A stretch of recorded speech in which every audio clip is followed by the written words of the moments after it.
سلطان محمود غزنوی کا۔ سلطان محمود غزنوی کے ایک غلام تھے ایاز۔ ایاز کے متعلق بادشاہ کے دل میں بڑا مقام تھا، باقی جو دوسرے وزراء تھے، مشیر تھے، ان کو بڑا حسد ہوتا کہ بادشاہ ہر وقت اسی کی باتیں مانتا ہے، ہماری طرف آتا ہی نہیں ہے۔ تو اب سب نے مل کر ایک چال چلی، ایک سازش کی ایاز کے خلاف۔ کہنے لگے کہ بادشاہ ایاز روزانہ محل سے کچھ سونا چاندی جواہرات چوری کرتا ہے، اور تہہ خانے کے اندر ایک کمرہ اس نے مخصوص کر رکھا ہے، وہاں پر جا کے یہ جمع کر رہا ہے۔ یہ آہستہ آہستہ تیرا خزانہ جمع کرے گا، اور پھر جب تیرا خزانہ خالی کر دے گا تو یہ بغاوت کا اعلان کرے گا۔ بادشاہ کانوں کے ویسے کچے ہوتے ہیں۔ بادشاہ نے کہا اچھا چلو اب اگر ایاز جائے تو مجھے بتانا۔ ایاز جب رات کے وقت تہہ خانے میں گئے تو وزیر مشیر جو جتنے بھی حاسدین تھے سب نے نظر رکھی اور بادشاہ کو پیغام دیا۔ بادشاہ آیا، ادھر ایاز اس کمرے میں موجود تھے۔ جب دروازے کے سوراخ سے دیکھا اندر صندوق بھی موجود تھا، اوپر بہت بڑا ایک پتھر بھی رکھا ہوا تھا، صندوق کو تالا بھی لگا ہوا تھا۔ انہوں نے کہا دیکھا صندوق بھی موجود ہے، ایاز بھی موجود ہے، اور اس کی حفاظت کے لیے پتھر بھی ہے، صندوق کو تالا بھی لگا ہے۔ اب بلائیے اسے، پوچھئے کہ صندوق کے اندر اس نے کیا جمع کر رکھا ہے۔ دروازے پہ دستک ہوئی، ایاز نکلے۔ جب باہر دیکھا کہ اتنے لوگ جمع ہیں تو بادشاہ نے کہا کہ ایاز بتا، سچ سچ بتا کہ تو نے اندر کیا خزانہ جمع کر رکھا ہے۔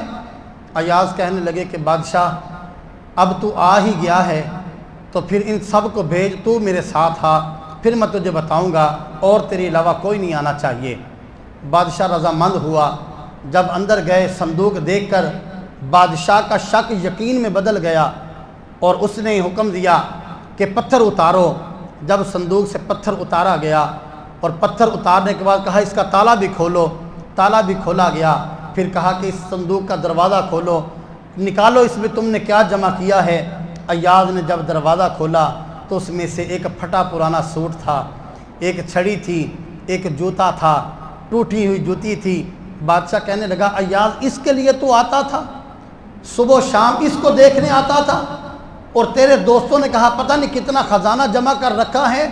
ایاز کہنے لگے کہ بادشاہ میں ایک غلام ہوں، میں بکریاں چرانے والا تھا، یہ تو اللہ نے تیری وجہ سے مجھے عزت دی ہے، مجھے مقام دیا ہے۔ میں روزانہ آتا ہوں یہاں پر، روزانہ آ کے یہ کپڑے نکالتا ہوں، ان کو اپنے سامنے رکھ کے کہتا ہوں ایاز یہ تیری اوقات تھی، تو اس بکریاں چرانے والا تھا، تیرے تن پر تو لباس بھی سلامت نہیں تھا۔ آج اگر تجھ پر یہ کرم نوازیاں ہوئی ہیں تو یہ رب کی عطا ہے۔ اگر تو اپنی اصل کو یاد رکھے گا تو یہ حقیقت میں تیرے رب کا شکر ہوگا۔ میں روزانہ اپنی اصل کو یاد کرتا تھا، تیرا بھی شکر کرتا تھا، اپنے رب کا بھی شکر کرتا تھا۔ آج ہم دیکھیں، ہم بھی دیکھیں ہم پر کتنے احسانات ہیں، کتنی ہم پر اللہ کریم کی کرم نوازیاں ہیں، اس کے باوجود ہماری نافرمانیاں کتنی ہیں، کتنی ہماری حکم عدولیاں ہیں، اس کے باوجود بھی رزق بند نہیں ہوتا، صبح کی روشنی بند نہیں کی جاتی، ہماری سانسیں نہیں روکی جاتی، ہماری آنکھوں کی بینائی بند نہیں کی جاتی، ہمارے کانوں کی سماعت ختم نہیں کی جاتی۔ جیسا ہمارا سسٹم چل رہا ہے وہ چل رہا ہے، رزق بھی مل رہا ہے، دھوپ بھی مل رہی ہے، رات بھی مل رہی ہے، سورج کی روشنی بھی ہے، چاند کی چاندنی بھی ہے، ستاروں کی چمک بھی ہے، یہ سارا کچھ موجود ہے۔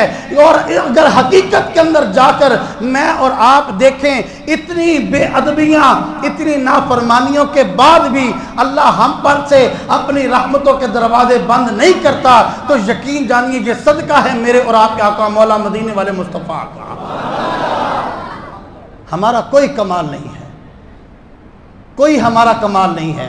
ہم کہیں گے ہم نے نمازیں پڑھ لی، چند لمحے بیٹھ کے حضور کی ذات پر درود پاک پڑھ لیا۔